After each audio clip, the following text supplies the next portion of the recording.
Hi, Sanjiv.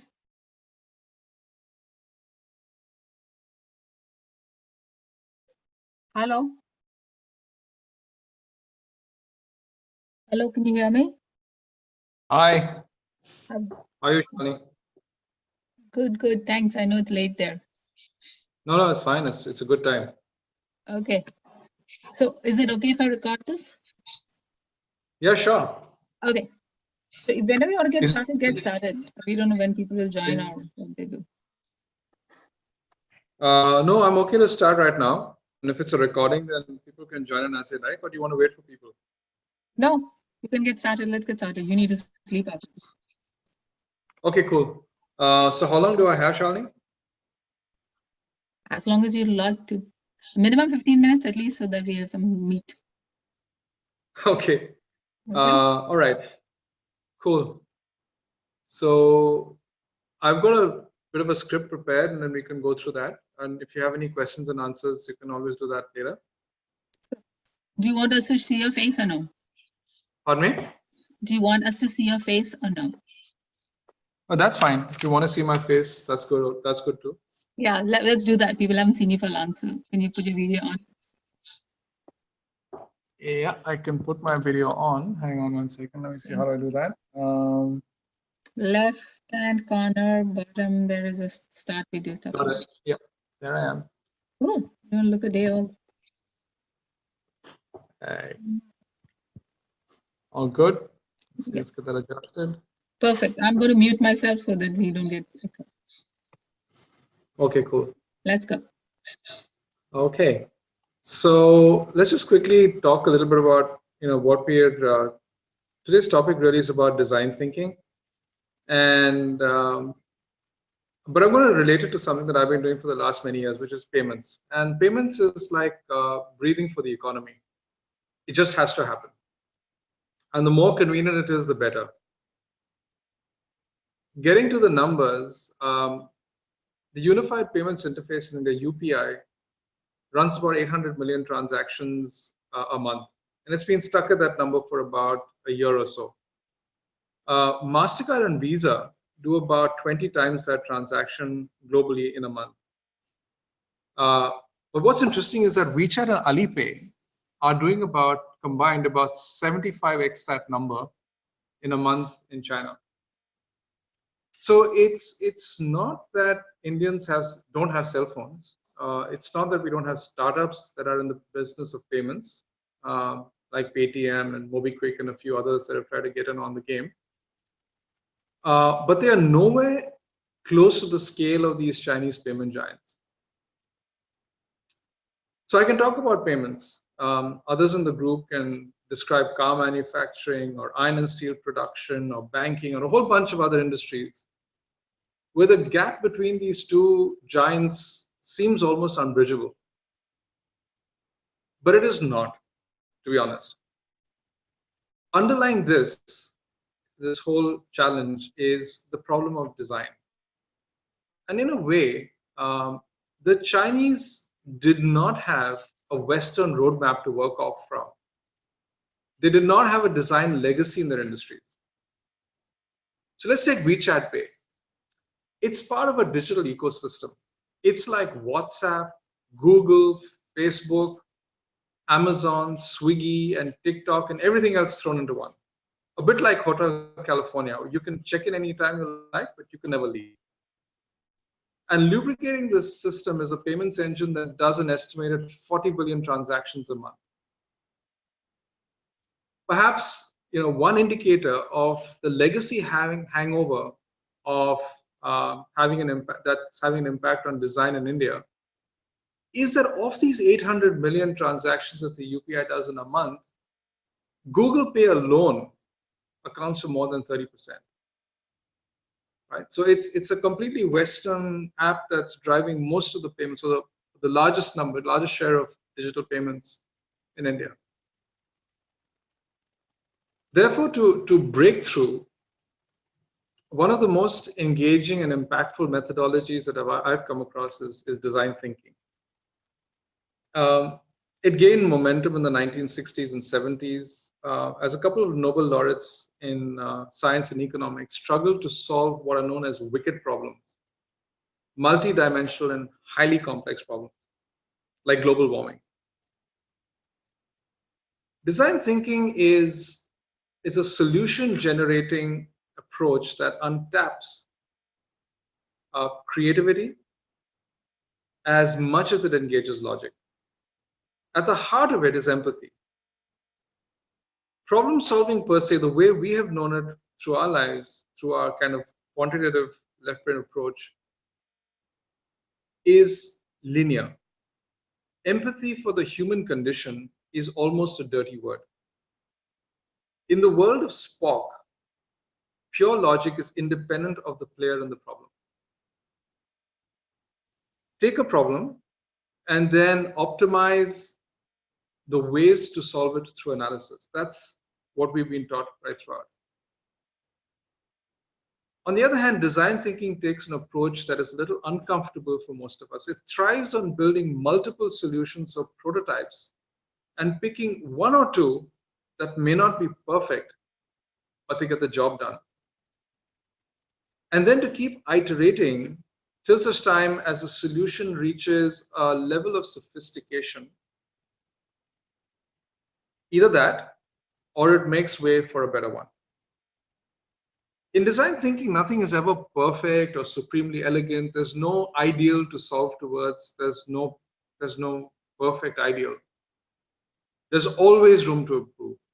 And it's a process of divergence, letting go and gathering as many ideas as possible, a plurality of thoughts and ideas, followed by convergence, an almost democratic process of prioritizing the best amongst a lot at the moment. So you look at a bunch of solutions, and then everybody who's participating in the design thinking process, usually the people for whom the problem is actually being solved, which is where the empathy comes from, are the ones who sit down together and then pick up of the solutions that are on the board, the ones that make the most sense. And then from there begins another process of divergence, where people begin to throw up actual prototypes that are based on those solutions. And so you prioritize those solutions, or you prioritize the problems and prioritize the solution and prioritize the prototypes. And it's always this process of divergence, gathering ideas, convergence, divergence, convergence, and then divergence again. And then finally you come back to convergence. And then in that convergence process, you actually find one or two prototypes that begin the solution design itself. And those are then prioritized for further development, either as a mechanical solution or a digital solution or a process solution or anything else that works out. And it's most of, if you think about most of India's challenges, our challenges are wicked problems. The cash economy and tax evasion, disease and sanitation, unity amongst a plurality of languages and cultures. These are problems for which linear solutions seem to be extremely difficult to find. And I think about 70 years of trying to find linear solutions to some of these problems have just not worked.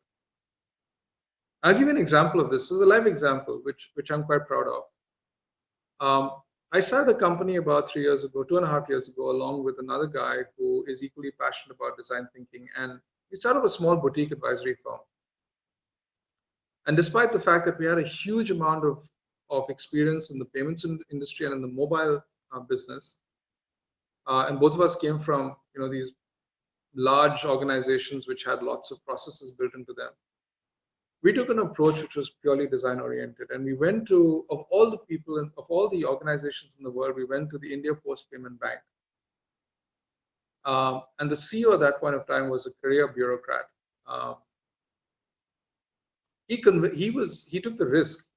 He took the risk of asking my business partner and I to walk his fledgling team through the design thinking process. It was still one of my best moments. Two shiny-eyed entrepreneurs led a transformation session with the post office system in the country. And believe it or not, we are still welcomed 2 years later with open arms at the IPB HQ, the India Post Payment Bank HQ in Delhi, and it really, really feels good. So I think this is something which, is just amazing. The process is amazing. What I'm asking for is that, and what I want to leave the team with is that there are lots of problems that we have. There are lots of problems that are there to be solved, both in India and outside. And some of these are extremely complex problems for which there don't seem to be linear solutions. And I'd like, therefore, for all of us to start thinking about looking at the problems differently, looking at solutions and multiplicity of solutions rather than just one or two at any given point of time. And then from there, beginning the process of design thinking. At any given point of time, if I know some of you are into design thinking yourselves, but anytime you want to have a session on design thinking, I'm happy to walk you guys through it. And that's what keeps me excited today. Thanks a lot. Perfect, Sanjiv. Thank you so much. So tell me, if you had to apply design thinking, hello, can you hear me? Yeah, I can. If you had to apply design thinking to the unified payment system, would you start with the Paytms of the world or the actual consumers? Who would you elicit information from? Empathy for whom? So I have some very strong views on that. Yeah, sure. So I'm not going to air my views about Paytm. So okay. I'm going to definitely say that we should start at the consumer end. We have to ask the users what they want. Right. Right. We have to have everybody. You have to have the small entrepreneurs. You have to have the small merchants. The people who use payments. We have to look at it from their point of view.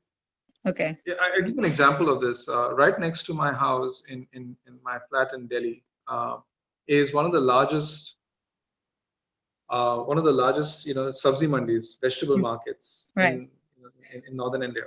And I see these guys, and even today when I go for a run in the morning, I see people coming in from Old Delhi, traveling about 20-25 kilometers, riding these horse carts, carrying fresh produce from villages in and around Delhi, bringing them to the market. And I see truckloads of mangoes coming in, and trainloads of mangoes coming in from eastern UP and stuff like that.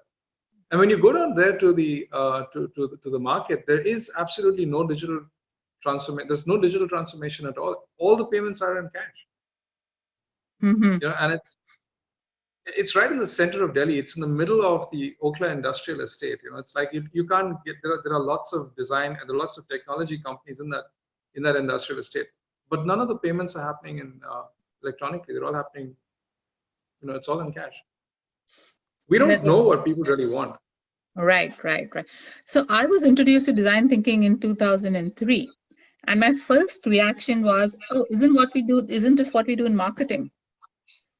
Where you go to the consumer, listen to the consumer, what they want. Isn't that what we were taught? Why do you think it is something different from what we did in good market research?"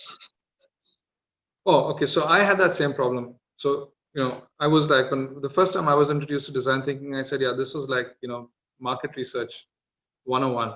Why are we doing this?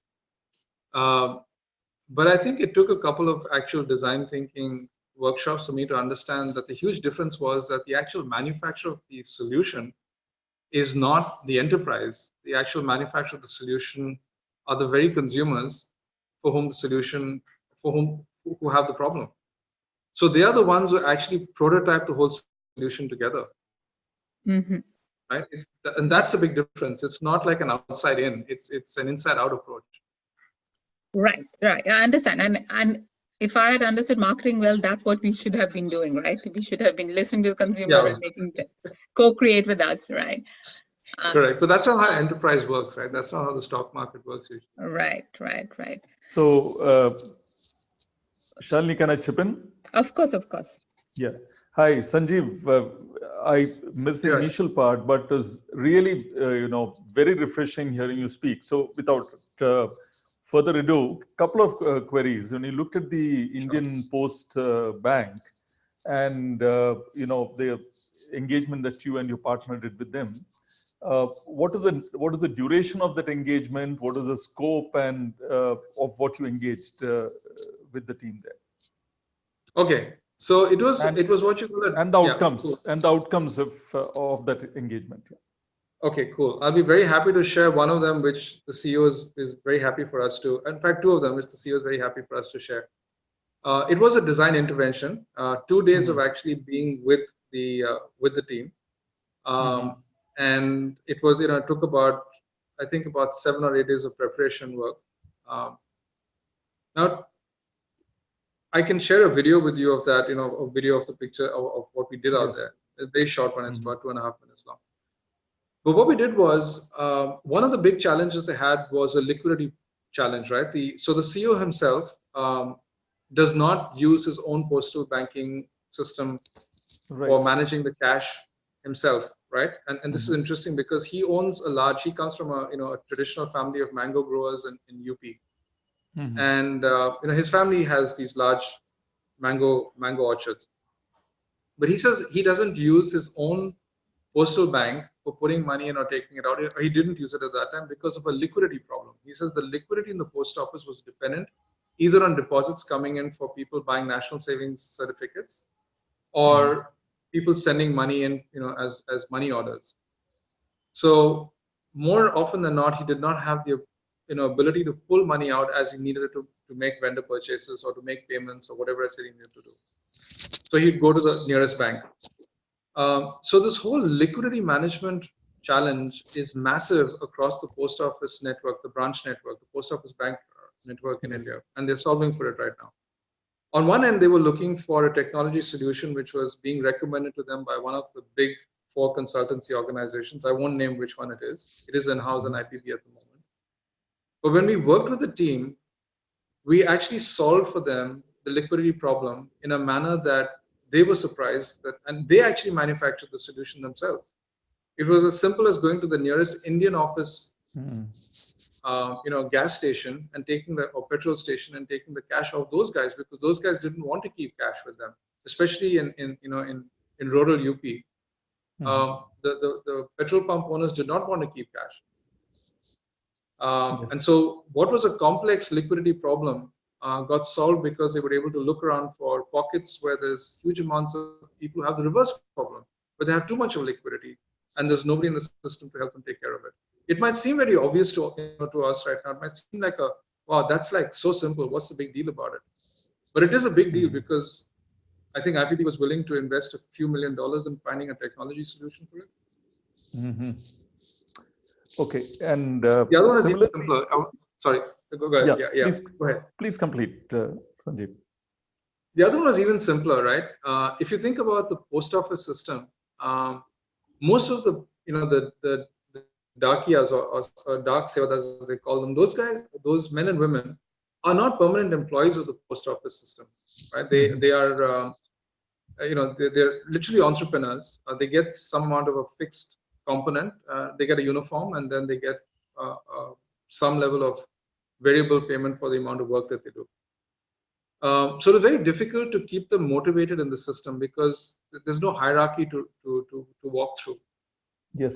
And one of the solutions that they came up with was to recognize these post office, not employees, but post office associates, by giving them ranks, like usually ribbons, fitas on their shirt sleeves, just so that people would recognize, that this person has been in the post office system for a long time. He looks like a senior person, and that kind of stuff. So very, very simple solutions to complex problems. Yes. I don't know if that helps you. Yeah, very interesting. In fact, I just want to take it one step further. So while you're looking at the consumer and problems which had to be to find innovative solutions that address them, how did the process itself help to forge a new team, cohesion and coherence and so on? So the process itself, whatever you've been doing, you talked about at the postman level, bringing in a greater sense of identity, but also bringing the group together. What's been your experience? Does the design thinking approach enable that? It's actually phenomenal for bringing a team together because so in this particular workshop, the CEO was there, and we actually had the the guy who served tea in the office. He was also there. Yes. We had everybody in that room, in that fledgling team at that place. I'm sorry, can you hear me well? There seems to be a little bit of disturbance. I'm okay. I can hear you. Okay. Yeah. Okay. So, it was the and this is not dramatic. It's very simple. When there was a problem-solving situation, the CEO was talking to somebody who was several levels down, in terms of rank and hierarchy. And you're talking to an IAS type bureaucrat, right? Yes. This person was openly discussing solutions and listening to solutions from this person in a manner that he or she would not have done had they been in the traditional setup. Yes. Right. And what was even more interesting was I think in the right setting, Indians are a pretty irreverent lot, right?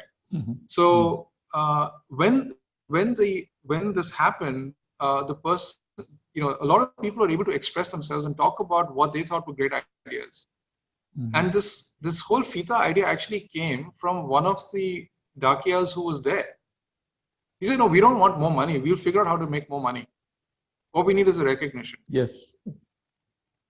Right. So in terms of bringing that team together, and that's why we are still welcomed with open arms when we walk in there, because they see us as the guys who actually brought this huge, not this huge, but this fledgling team together and created that bonding. Oh, nice. Just one more question before I'm sure others have questions to ask. Sanjiv, so how are you taking your company? Is it a company? Is it a, how are you envisaging whatever you're doing with your partner, and who are the clients you have, and how are you growing, if you are intending to grow, that is? Yeah, we're intending to grow, and then we go through our phases, our own design thinking process. So interestingly, our own way of designing for next year is to actually have a design thinking session of our own. So October 5th, I'll be in Dubai with my partner, and we'll go through a design thinking session of what we're going to do next year, because we've come across some typical entrepreneurial problems, right? Priorities change and stuff like that, and there are cash flow situations to handle and all of that. But let me start with the first one. Who are the customers we've got? The largest logistics company in the Middle East is a customer of ours, right? The largest bank in terms of number of people, IPPB, is a customer of ours. We would like to develop more business with them, obviously, but we are not Deloitte. And obviously, when things go up to senior bureaucrats to sign off things, our brand is not the shiniest. But yeah, we still go in there. We still keep knocking on the doors, and we're still very, very welcome. MasterCard is also a client, and so is Citi. So again, it's chipping away, step by step, building our brand on a daily basis. Literally, that's what we're doing.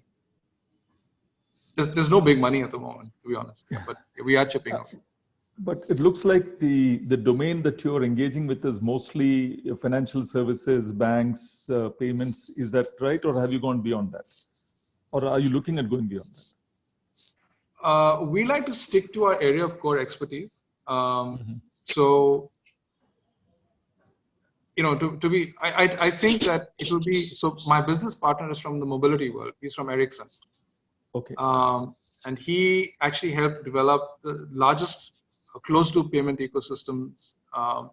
In fact, the largest closed-loop payment ecosystem in the world, which is the MTN mobile money payment ecosystem. And he was working with Ericsson on the technology side. So we tend to remain in that domain of payments and financial services. At the moment, we are building an extremely exciting product on behalf of one of our customers, which is instant loan disbursement, and in a way that is completely different from anything that we have experienced so far. And this is not supposed to be an ad blurb. It's actually the truth. Okay. So it's giving people the liquidity in the moment that they actually need it. And it's again a solution that's come out of something that was developed in Africa on prepaid airtime top-ups. It started off in Africa, and we're now extending it to different parts of the world. So fascinating. Yeah. If this is public information, some of this is public, which the kind of solutions which are happening, whenever it is public, would be very keen to know more about these solutions, particularly the last one that you spoke about. Yeah. It's nothing. It's not rocket science. Honestly, it's just application of design thinking. Yeah.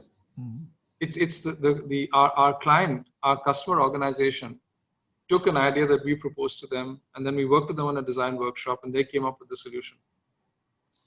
And they had assets which we were not aware of. They had things that we did not even have any clue at all about that they had. They brought them to the table and they created something along with us, and we just guided them on financials, on fintech, basically on the kind of fintech that they could use. We guided them on the kind of decisioning capabilities that they could get from the market, in terms of taking a decision on a client on credit risk. So the logic that, the algorithms that they could buy from the market. So those are the kind of things that we actually help them with. But the basic business model, they created themselves. Fantastic. I'm very much invigorated listening to you speak, Sanjiv. So I'll connect with you, of course, offline. Sure. I'm sure others have questions to ask. Yeah. Sure. Thanks, Rajiv. Ashim or Ganeshan, do you have any questions? Hi, Shalini. Sorry, Asha, I can't hear you. Is that you, Asha? Ganeshan. Ganeshan. Ganeshan, can you speak louder? We can't hear you.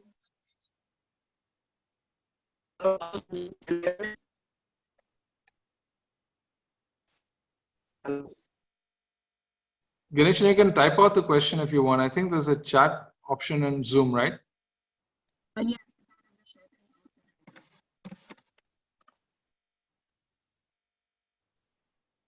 Sanjiv, while Ganeshan is typing, you also have to, sounds like Rajiv wants to hire you. Come on, you can do a design thinking workshop for him. Start marketing yourself. Yeah, I'm happy to do it. Happy to do it. Because you don't need getting to Bangalore would. Right, but you don't need industry experience for that. You can do a good design thinking. I do a design thinking almost every second week in my classes. Yeah, it's something that, like for Rajiv, yeah, why not? Absolutely.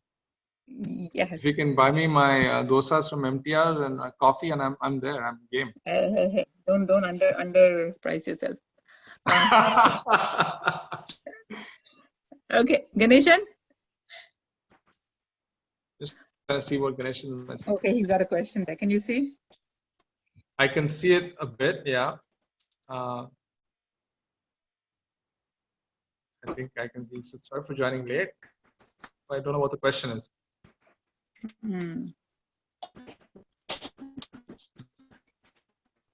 While Ganeshan types out, just quickly so that we don't lose time, just wanted to know, so were you engaged in similar, I missed the earlier part. So in your workplace, were you engaged in something similar, or was this a total deviation, at a particular point? Total deviation. Total deviation. The reason why I'm doing it is because I could see the failures in big organizations, right? And I think this is true for both. I'm just hoping that Raghav is not on the chat right now. But I'm sure he understands it as well as I do. We could see where there were challenges in large organizations to be able to adopt something like this, right? It's very, very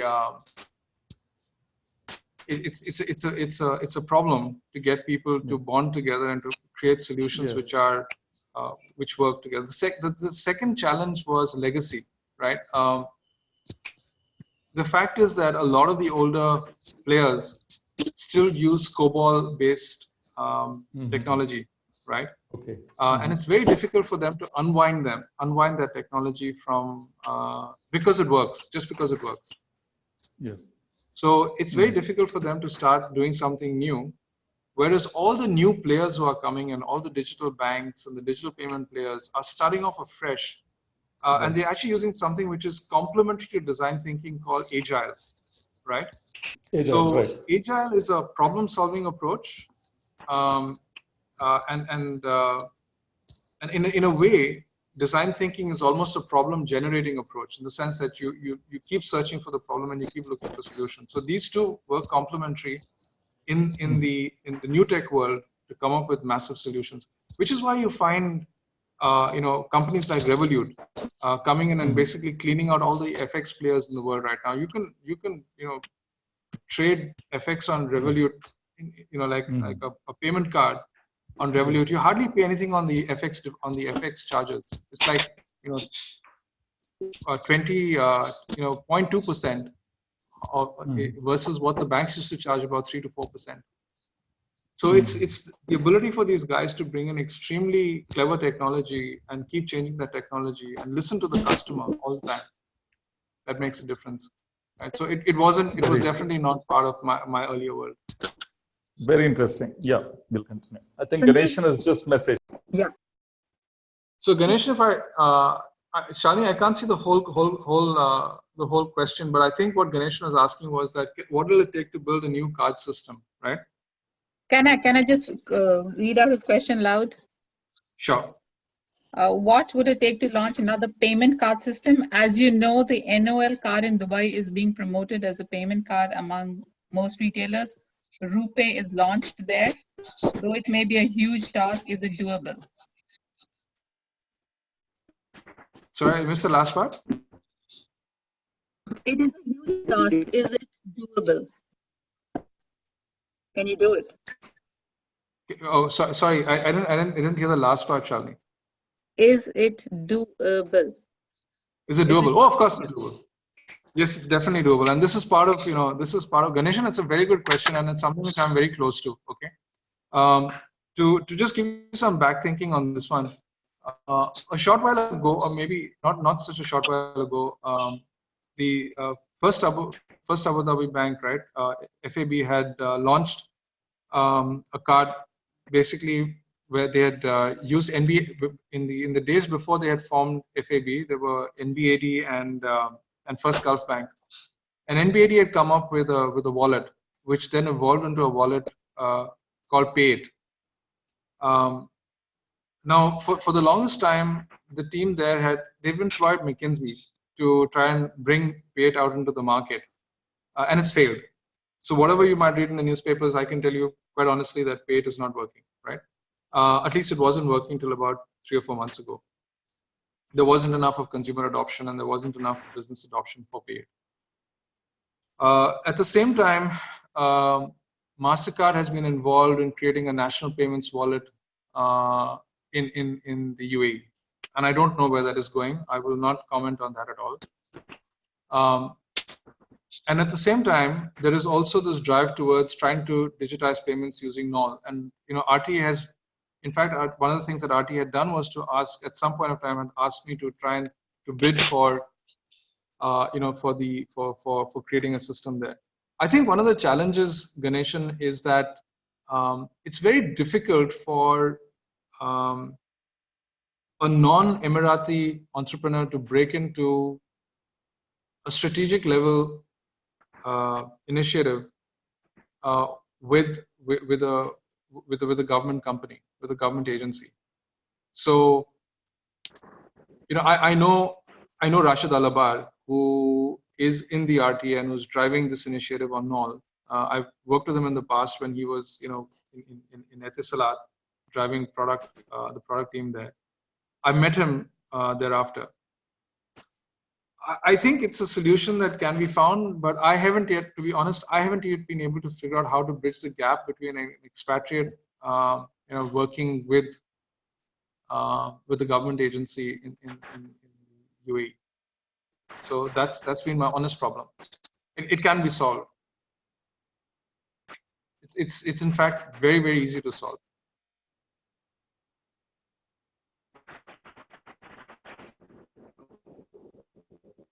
Great. Ganeshan, if you have a comment, you can probably write it out. Ashim, do you have a question? Okay, great. Thank you, everyone. Sanjiv, any last words of wisdom? Wisdom, no, guys. Come on, you guys are the wise ones. I'm just, building a business. But I'd say Do you that, think? Yeah, go ahead. yeah, go ahead. No, go ahead. So I think one of the biggest learnings for me has been, I guess being part of an ecosystem through my student years, and then going through college, and then through to IMC. We tend to have the view that this logical process of problem solving is the only way to do it, right? And I think we've in some ways solved problems, and in some ways created more problems than solutions. My most humbling experience was that listening to people who are what we call the artsy types, coming up with solutions that were incredibly powerful, right?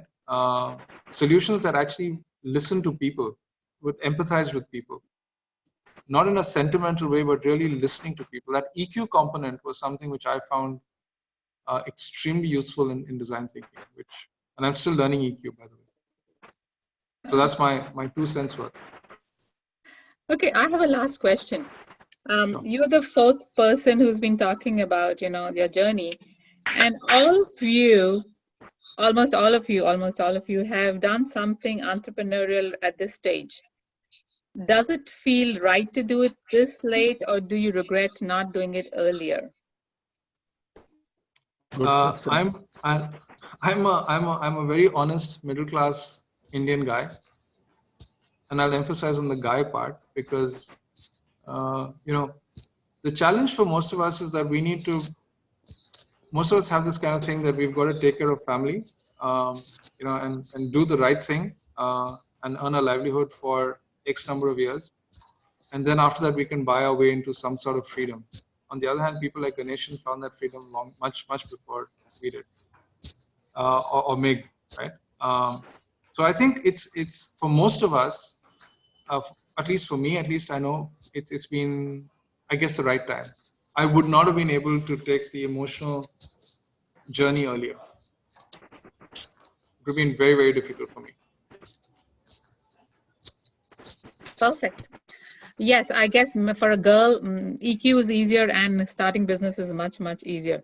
I started mine in 1999, so it was way, way easier. Wow. But thank you so much, Rajiv, Ashim, and Ganeshan for joining. Rajiv, you have a question? Yeah.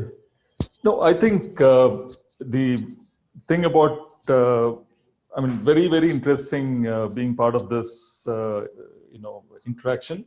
And Sanjiv, what you told about going beyond logical thinking, I think what also one learns, and from your example itself, is about collaborative thinking, or that thinking together to find solutions, which is more than the sum of the parts, right? So something completely new emerging. So that is something which is also there. And the thought about at what stage one becomes an entrepreneur is a question, Shalini, that I think in one of the sessions when I will be talking, I'll be happy to talk about that as well. Yeah. So thanks a lot. It was really very nice being part of this. Thank you, Sanjiv. Thank you, Shalini. Thanks. Shalini, keep me posted about the other, because I'm obviously off the Cash 22 group for now. Probably will be for the next maybe 20 days or so. I watch on my date. So if there's anything that if I can join in on specific sessions, I'd be happy to do so.